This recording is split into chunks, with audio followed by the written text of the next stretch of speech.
بسم اللہ الرحمن الرحیم نحمدہ و نصلی علی رسولہ الکریم۔ السلام علیکم ورحمۃ اللہ وبرکاتہ۔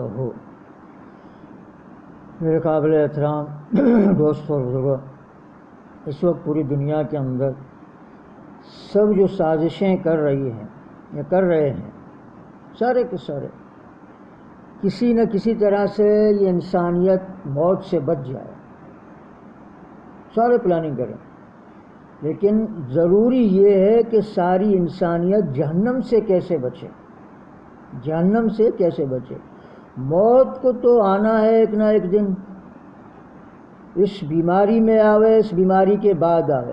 اگر ہم سارے مل کر مسلکوں کو چھوڑ کر، مذاہب کو چھوڑ کر یکجا ہو کر محنت کریں کہ یہ پوری انسانیت جہنم سے کیسے بچے، یہ رشوت خوریوں سے کیسے بچیں، یہ سود کے کاروبار سے کیسے بچیں، تاکہ آخرت میں اللہ کے سامنے یہ سرخرو ہو جائیں۔ جتنا آج شور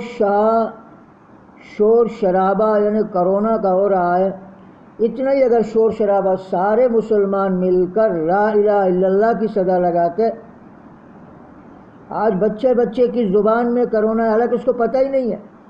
ہمارے علاقے میں بچے کھیلتے ہیں تو کہتے ہیں آپ چلے جاؤ، آپ کو کرونا ہے۔ ارے بھی کرونا کیا ہے بیٹا؟ تو پتہ نہیں کرونا، ہم کو کیا پتہ کیا ہے؟ کرونا کا چرچا ہو رہا ہے تو بچوں کی زبان میں بھی ہے۔ اگر یہی لا الہ الا اللہ کی چرچا ہمارے زبانوں میں ہوتا، انسانیت کو جہنم سے بچا لیتے، جیسا کہ یہ تبلیغ والے اپنا جان مال وقت لگا کر دنیا کے اندر پھر رہے تاکہ انسانیت جہنم سے بچ جائے، اپنے رب کائنات کو پہچان لے، اپنے مولا کریم کو پہچان لے، اپنے نبی علیہ الصلوۃ والسلام کو پہچان لے، ان کی طریقوں کو جان لے، ان پہ زندگی گزارنے پہ آ جاوے۔ لیکن افسوس سے کہنا پڑ رہا ہے، میری ایک مشورہ ہے سارے حکمرانوں سے، خصوصاً وزیر اعظم صاحب سے، میں کہتا ہوں پورے پاکستان میں لاک ڈاؤن کیجیے، آپ پورے پاکستان میں چھوٹے سے بڑے سارے دکانوں کو ایک ہفتے کے لیے بند فرما دیجیے اور بالکل لاک ڈاؤن کیجیے، کوئی گھروں سے باہر نہ نکلے۔ لیکن جتنے بھی مساجد ہیں سب کے دروازوں کو کھول دو، سب کے دروازوں کو کھول دو، اور جتنے بھی حکمران ہیں یا گورنمنٹ ڈپارٹمنٹ کے لوگ ہیں یا عام لوگ ہیں، سارے مسجدوں میں آ کے ڈیرا لگا دیں، سارے آ کے ڈیرا لگا دیں۔ انشاءاللہ العظیم میں یہ یقین کے ساتھ کہہ سکتا ہوں کہ اللہ رب العزت اس وبا سے ہم سب کی حفاظت فرمائیں گے اور اس وبا کو ختم کریں گے۔ لیکن جہاں سے وبا ختم ہونے کا جگہ ہے ان کو بند کیا جا رہا ہے، کبھی کہتے ہیں جی 120 لگا دیا جائے، کبھی کہتے ہیں 121 لگایا ہوا ہے، کبھی کہتے ہیں۔ اب دیکھو پولیس والے کون ہیں بیچارے، رینجس والے کون ہیں؟ ہمارے مسلمان بھائی ہیں نا، میرے گھر کے لوگ ہیں، کوئی پولیس میں ہے، کوئی رینجس میں ہے، مسلمان ہیں، نماز پڑھنے والے، لیکن اتنا ان کو یعنی حکم دیا گیا ہے کہ بیچارے خود نماز نہیں پڑھتے، مسجدوں کے سامنے کھڑے ہیں، نماز ہو رہا ہے، ایک مسلمان ہونے کی حیثیت سے وہ نماز نہیں پڑھ پاتا، روڈوں پہ کھڑے ہوئے ہیں گرمی سردی میں، نماز نہیں پڑھ پاتے ہیں۔ کیا یہ اسلامی ملک ہے؟ کیا اس کو اسلام کہتے ہیں؟ ارے کربلا کے میدان میں تو آدھے لڑ رہے ہیں، آدھے نماز پڑھ رہے ہیں، یعنی اللہ کے نبی علیہ الصلوۃ والسلام کے اہل بیت، ان کے لیے نماز معاف نہیں ہے، وہ بھی نماز پڑھ رہے ہیں۔ اور آج ہمارے پولیس والے کو وردی پہنا کے مسجد کے سامنے کھڑا کیا، عیدگاہوں کے سامنے کھڑا کیا، وہ امام گارواں کے سامنے کھڑا کیا، تم نماز نہیں پڑھو اللہ تمہیں جنت بھیج دیں گے، بس ان کی حفاظت کرو۔ ایسا نہیں ہے میرے دوست، چلو حفاظت کے لیے کریں، لیکن نماز ختم ہونے کے بعد ان کو بھی نماز پڑھائے کوئی، ان کو بھی، جیسے ضیاء الحق صاحب رحمۃ اللہ علیہ، ضیاء الحق صاحب رحمۃ اللہ علیہ جب وہ اقتدار میں آئے تو اس نے کیا کیا؟ سب سے پہلے آفسوں کے اندر جتنے بھی آفس تھے چھوٹے بڑے، سب میں آپ نے یہ پاس کرا دیا کہ ابھی نماز ادا کی جائے، مسجدیں بنوا دی اور ٹوپیاں رکھ دی کہ چھوٹے بڑے آفیسر سارے نماز کے وقت نماز پڑھ لیا کریں، اور جمعے کو چالو فرما دیا۔ آج دیکھو جس آفس میں جائیں گے 2 طبق پہ ہے، تیسرے منزل پہ ہے، چوتھے منزل پہ ہے، مسجد بنی ہوئی ہے، ٹوپیاں رکھی ہوئی ہے، یہ آج سارا کا سارا ثواب ضیاء الحق صاحب کے مرحوم کے قبر کے اوپر جا رہا ہے، اسی کو یہ سارے ثواب مل رہے ہیں، کیونکہ ایسا کام کر کے وہ چلا گیا، مسجدیں بنوا دی، ورنہ آفیسوں کے اندر کام مسجد ہوا کرتا تھا، اور کام کرنے والے جو آفیسر تھے یا نیچے طبقے کے لوگ تھے یا چپراسی تھے وہ کہاں نماز پڑھتے تھے. لیکن ضیاء الحق صاحب رحمۃ اللہ نے ایسا کام کر کے چلے گئے کہ آج تک آفیسوں کے اندر دیکھیں آپ کوئی نہ کوئی حد تک تو نماز لوگ پڑھ رہے ہیں، حالانکہ نیچے شاپنگ سینٹریں بنی ہوئی ہیں، اوپر آفس بنے ہوئے ہیں، دفتر بنے ہوئے ہیں، مسجد بھی بنا ہوا، بنگلوز بڑے بڑے بنائے جا رہے ہیں، پلاٹنگ بنائے جا رہے ہیں، لیکن ایک مسجد بیچ میں آ رہا. یہ آج ثواب کس کو جا رہے ہیں؟ جناب ضیاء الحق صاحب رحمۃ اللہ علیہ کو، اسی کے قبر میں انشاءاللہ نور بن کے جا رہے ہیں، کیونکہ اس کام کو اسی نے شروع کروایا. تو آج ہم بھی مرنے سے پہلے کوئی ایسا کام کر کے چلے جائیں جو ہمارے بعد ہماری آسانیاں پیدا کرے. ہم تو بس دنیا کو سامنے رکھے ہوئے ہیں، دنیا کو کہ ان کی زندگیاں کیسی، ارے ان کی زندگی ہم کیسے بچا رہے ہیں.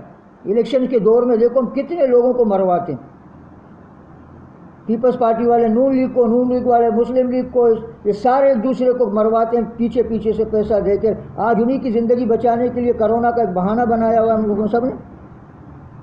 میں کہتا ہوں اگر آپ کو لاک ڈاؤن کرنا ہے چاروں صوبوں میں کر لو، پورا کا پورا کر لو، ایک سیکنڈ کے لیے بھی نہ پڑے، نہ صبح 8 سے 5 بجے تک کچھ بھی نہ ہو، کوئی بھی لاک ڈاؤن بند، سارا کا سارا لاک ڈاؤن کر لوں ایک ہفتہ صرف، اور سارے مسجدوں کے دروازوں کو کھول دوں، اور سارے غریب امیر فقیر حکمران سارے مسجدوں میں جا کے ڈیرا لگا دیں، اور اللہ کے سامنے بیٹھ کے رونا شروع کر دیں. آپ دیکھو پھر کیا ہوتا ہے. یہ کون سا مذاق ہے؟ صبح 8 بجے سے لے کر شام 5 بجے تک سارے اللہ گلا مچے ہوئے ہیں، اور پھر بھی لاک ڈاؤن کی باتیں ہو رہی ہیں. کہاں لاک ڈاؤن ہو رہا ہے؟ لاک ڈاؤن یہ ہو رہا ہے کہ جی ٹرانسپورٹ بند پڑا ہوا ہے، تجارت کے راستے بند ہو چکے ہیں، ٹرینیں بند ہو چکی ہیں، سارا حساب کتاب چل رہا ہے. باقی مارکیٹوں میں سارے کام ہو رہے ہیں، جو روپے کا سامان ملتا تھا وہ 10 روپے میں دیا جا رہا ہے، جو 10 والا ہوتا تھا 100 میں دیا جا رہا ہے. یہ ہو رہا ہے بس. باقی لاک ڈاؤن کیا ہو رہا ہے؟ جب بھی پاکستان کے اوپر کوئی ایسا آفت مصیبت مشکل آیا ہے، ہمارے جتنے بھی تاجر چھوٹے بڑے ہیں سب نے مفاد اٹھایا، فائدہ. ہم سارے خود غرض ہیں سارے کے سارے ہم خود غرض ہیں. یار ایک بیوی 4 بچوں کے لیے اپنی آخرت کو تباہ و برباد کر ہم سارے کے سارے. کتنے حکمران آئے یہاں پہ، کتنے وزیر اعظم، وزیر اعلیٰ، M N A, M P S, S P, D S P, D I G, I G, colonel, general, کتنے آئے اور کتنے چلے گئے. کتنے زمین کے اوپر اپنی حکومت چلانے والے تھے، اور آج وہ زمین کے نیچے واللہ عالم ان کے ساتھ کیا ہو رہا ہوگا. یار مسلمان ہونے کے ناطے مسلمان ہیں اللہ کے بندو، مسلمان. اللہ کے رسول صلی اللہ علیہ وسلم نے فرمایا کہ ایک جسم کی مثال ہے، اگر ایک انگلی کو تکلیف ہوتی ہے پورا جسم اس کو محسوس کر لیتا ہے، آنکھ میں تکلیف ہوتی ہے پورا جسم اس کو محسوس کر لیتا ہے. آج ساری دنیا کے اندر مسلمانوں کو ستایا جا رہا ہے، تکلیف دی جا رہی ہے، تو ہم میں سے کسی کو ٹس سے مس نہیں ہوتا. اللہ کے نبی کے حدیث کہاں لے جائیں گے؟ اللہ کے رسول صلی اللہ علیہ وسلم نے فرمایا کہ مسلمانوں کی مثال ایک جسم کی ہے، جب ایک انگلی کو تکلیف ہوتی ہے پورا جسم اس کو محسوس کر لیتا ہے. کہاں تھا محمد بن قاسم رحمۃ اللہ علیہ، اور کہاں دائرہ راجہ سندھ کے اندر ایک بین نے صرف چٹھی لکھی کہ مسلمان یہاں کوئی بھی نہیں ہے، یہ ہماری عزتوں کے ساتھ کھیل رہے ہیں. محمد بن قاسم رحمۃ اللہ علیہ جناب وہ طائف کے میدان سے اٹھا، 17 سال کی عمر میں ایک داڑھی کا بال بھی نہیں تھا، اور پورے سندھ میں آ کے قابض ہو گیا. آج پورے ملک کے اندر مسلمان اپنے آپ کو ہم کہلانے والے، کلمہ پڑھنے والے، لیکن ہم سارے کے سارے ایک دوسرے کے ٹانگ کھینچنے میں لگے، سارے کے سارے ایک دوسرے کے ٹانگ کھینچنے میں لگے. کسی سے اگر کوئی زبان میں غلطی کسی مولوی کا ہو گیا تو دوسرا علماء اس پہ تنقید کرتا چلا جائے.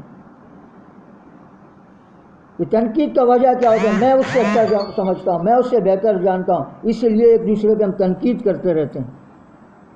اب میں کسی کے پیچھے اگر تنقید کر رہا ہوں، میں اپنے آپ کو اچھا سمجھ رہا ہوں، اور یہی اچھائی اللہ پاک کو پسند نہیں ہے کہ دوسروں کو نیچے گرانا، اپنے آپ کو اوپر گرانا. اللہ کے لیے اس کو چھوڑ دیں. ہر ایک آدمی اپنے آپ کو کہے کہ یہ مجھ سے اچھا. اگر مجھ سے کوئی غلطی ہو اصلاح کر دیجئے، بےعزتی نہ کریں کسی کا، اصلاح کرنا. ہم اصلاح کرنا بھول گئے. اصلاح کرنا ہم سیکھیں گے، اصلاح کرنا، ٹھیک ہے نا انشاءاللہ. ایک دوسرے کی اصلاح کرو، کوئی کسی کو بے عزت کرنا نہ، کسی کا کوئی حق نہیں بنتا کسی کو کوئی بے عزت کرے. ایک دوسرے کی اگر غلطیاں سامنے آئے تو ہم ایک دوسرے کی اصلاح کریں، چاہے عام لوگ ہوں یا چاہے چھوٹے لوگ ہوں، بلکہ کسی کے اوپر زیادتی نہ کیا جائے. ٹھیک ہے جی انشاءاللہ. السلام علیکم.